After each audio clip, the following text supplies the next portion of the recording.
আসসালামু আলাইকুম, আমি Tanzina. Welcome to my channel. আশা করি সবাই ভালো আছেন। নুসাইফা অনেকদিন ধরে পিকনিক করবে বলছিল। আসলে কার্টুন দেখে নতুন নতুন আবদার করে ও। জিজ্ঞেস করেছিলাম কি খেতে চাও পিকনিকে।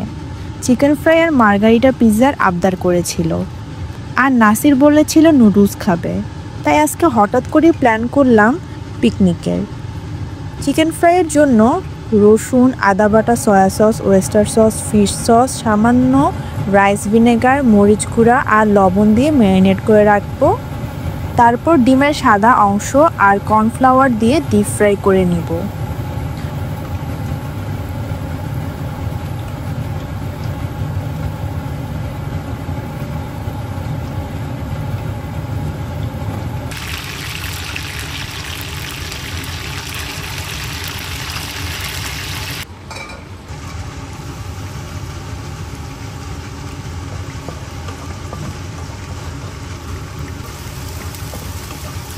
আর নুডলস রান্না করেছি খুবই বেসিক ওয়েতে।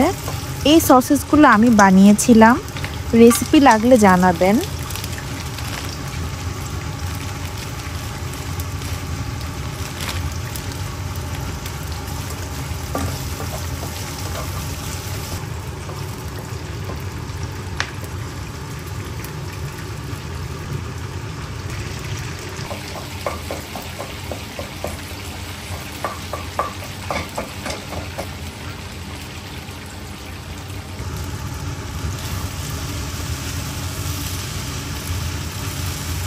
আসলে যান্ত্রিক শহরে খালি মাঠ বা পরিষ্কার প্লেস নাই বললেই চলে। তারপরও মেয়ের আবদার পূরণ করার সামান্য চেষ্টা। খুবই আনন্দ করেছি দিনটি।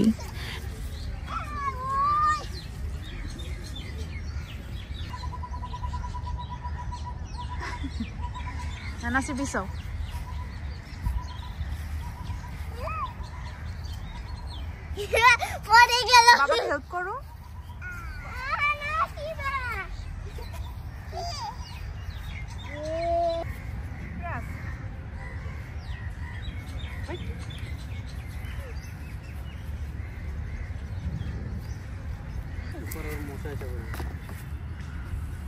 নাকিবাকে যেহেতু ইনস্ট্যান্ট নুডলস দেই না, তাই ওর জন্য আলাদা করে নুডলস রান্না করে এনেছিলাম।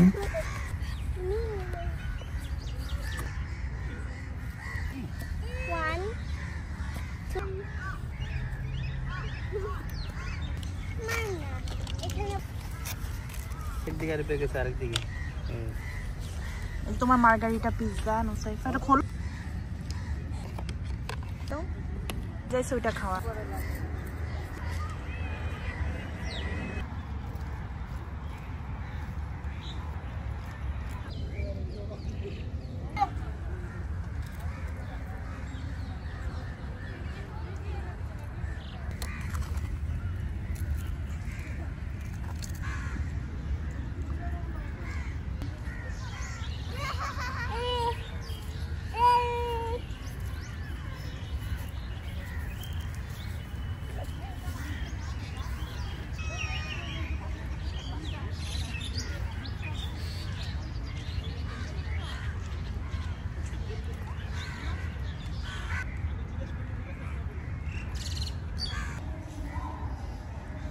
নাকু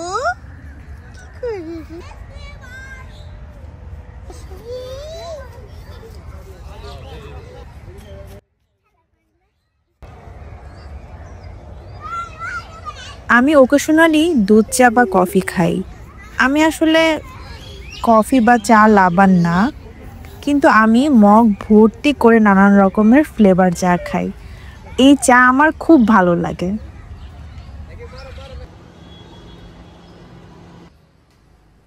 পরের দিন সকাল ছিল বন্ধের দিন। স্পেশাল নাস্তা তো মাস্ট, তাই রান্না করব চিতই পিঠা আর হাঁসের মাংস। রেডিমেড চালের গুঁড়া কিনেছিলাম সুপার শপ থেকে। সেটা হালকা গরম পানিতে প্রায় 1 ঘন্টা ভিজিয়ে রেখে ব্লেন্ড করে নিয়েছি।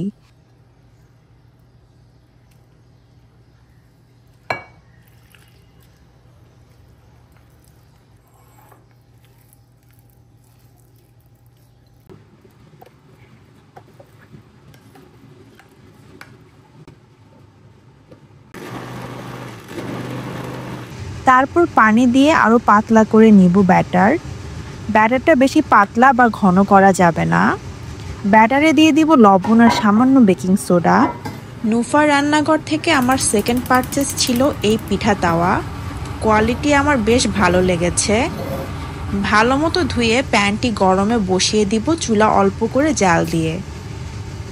এবার সামান্য তেল দিয়ে প্যান মুছে নিব আর দিয়ে দিব ব্যাটারটা।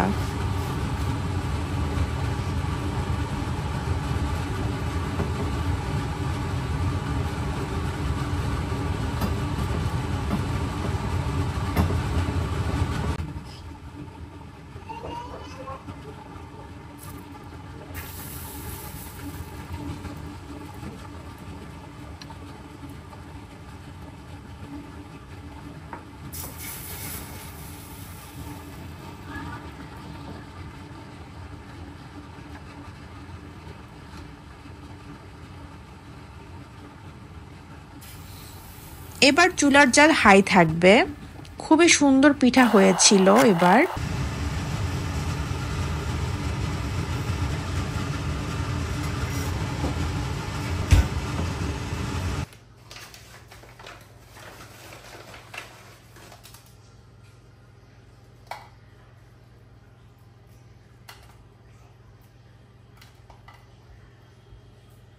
এবার রান্না করব দেশি হাঁসের মাংস। বাড়িপালা হাঁস আমার শাশুড়ি আম্মু পাঠিয়েছে। আমি কিছু শুকনা মরিচ পানিতে ভিজিয়ে রাখবো।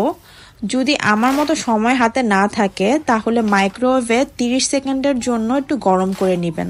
তাহলে মরিচটা একটু নরম হয়ে যাবে আর ভিজিয়ে বেশিক্ষণ রাখতে হবে না।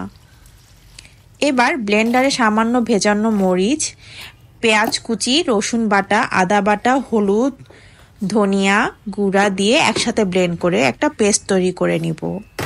প্রেসার কুকারে রান্না করব, তাই প্রেসার কুকারেই মাংসটা কষিয়ে নিব। সরিষা তেল দিয়ে মশলা দিয়ে দিব।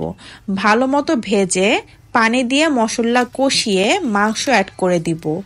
মাংস অনেকক্ষণ কষানোর পর প্রেসার কুকারে ঢাকনাটা বন্ধ করে দিব। 4টা শীষ আসা পর্যন্ত রান্না করে নিব।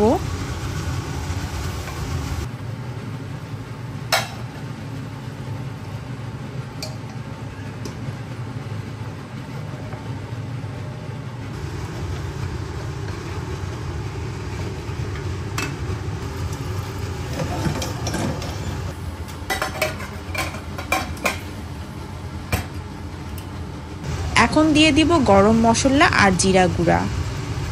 কিছুক্ষণ জাল করে ঝোলটা সামান্য কমে আসলে নামিয়ে নিব।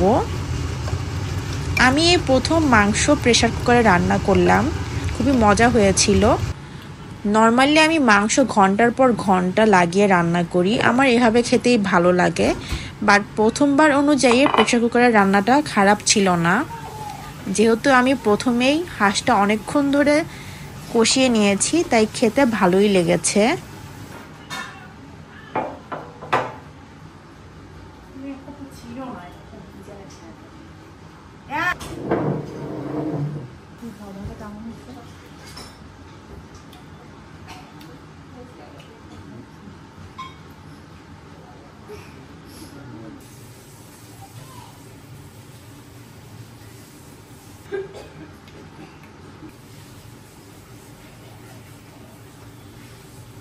বাকি মরিচগুলো ব্লেন্ড করে আইস কিউব বক্সে রেখে দিয়েছি ডিপ ফ্রিজে। পরে জিপলক ব্যাগে স্টোর করব। আশা করি আমার আজকের ছোট ব্লগটি আপনাদের ভালো লেগেছে। যারা শেষ পর্যন্ত দেখলেন তাদের অসংখ্য ধন্যবাদ। ইনশাল্লাহ সামনের বৃহস্পতিবার আপনাদের জন্য নিয়ে আসবো নতুন কোনো ভিডিও। সে পর্যন্ত সবাই ভালো থাকবেন। আল্লাহ হাফেজ।